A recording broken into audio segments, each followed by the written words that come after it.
Hello. I went to this little antique store today to get some more stuff, maybe for artwork. I don't know. And I bought this, not this isn't for artwork, but I just bought this camera. I've been wanting one of these for a long time. It's dirty though, but I just think it's so cool.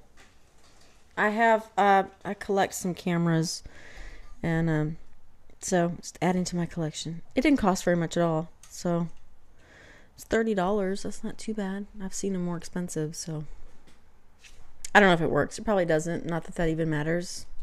It's just, yeah, something I do, something I collect. I went to this little hole-in-the-wall place next door, Scalini's, for lunch, and it's in the old neighborhood that I used to live in. So I thought, I'll pop in and eat there. We used to eat there all the time, and it's a good little pasta place. But I saw an old neighbor. I didn't speak to him today. I didn't really know him that well when I did know him. He had two little dachshunds that he would walk a couple times a day, and I had my dog Stanley that I would walk a couple times a day. So we just sort of were like the waving neighbors, and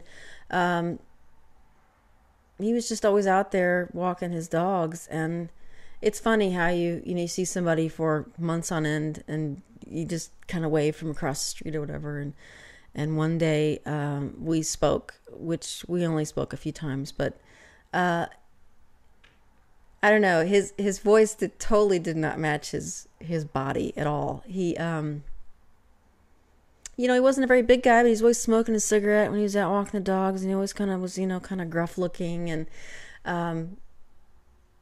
I finally went over and we were talking, and he's like, "Oh my gosh, I totally see you. Your dog's so cute, blah."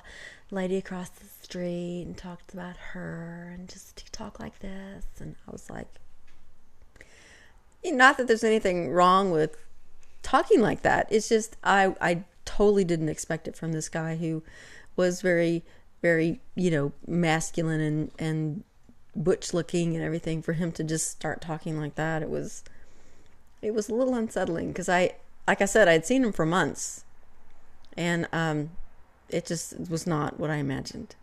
But he was very nice, and we only spoke a few times. But he did tell me about the old lady that lived across the street. She didn't have any kids, and I guess the husband was dead. And I don't know, she was pushing 90, I think. She was an old woman, and she hated them. It was the guy lived across the street and his partner, and she hated them because she thought that they were breaking into her house and stealing her car part by part. And, they just couldn't tell her otherwise, that they weren't breaking into her house. But she was convinced of that. And actually, I think she called the police on him once. And so he's like, she's just a kooky lady. And, and she was. And one day I think I'm washing dishes or something. My kitchen window was right faced the street. And I saw her walking with her few bags of groceries. And she just was walking painfully slow. I mean, she couldn't have been walking any slower. She'd have been stopped. So I, ran out to see if I could help her carry her groceries all the way home, which was just a few houses away. I mean, I felt bad that she had walked to the grocery store and back, which really, for me, it would have been a 10-minute walk. I can't imagine what time she had left to go shopping to get a few things. She had like 2 or 3 little bags, and she was just, by the time she was close to her house, she was spent. So she let me carry her groceries in, and I think her name was Shirley. I take her groceries in, and the house was scary. The kitchen, she wasn't a hoarder. She just, I think, was so old that she just didn't do anything to like take care of her house. It was messy and dirty, but it wasn't like overflowing hoarder style. It was just gross. And the kitchen was really, really disgusting. And when I walked in to the kitchen, to put her groceries away. First of all, there was no counter space, and I should have helped her clean, or clean for her or something. But her refrigerator, the door was open. It was wide open. There was nothing in it. And I said, oh, what's wrong with your refrigerator? She was, it's not keeping cool. I keep all my refrigerated stuff in the freezer because the freezer does still work, but doesn't freeze anything. It just keeps it cold enough so that, I can have eggs and milk and stuff. So she had just moved up into the freezer, and she had food that was meant to be frozen just sitting on the counter. She had this, it was like an enchilada frozen dinner or something, and I'm looking at it, and I said, oh, you're gonna need to throw this out.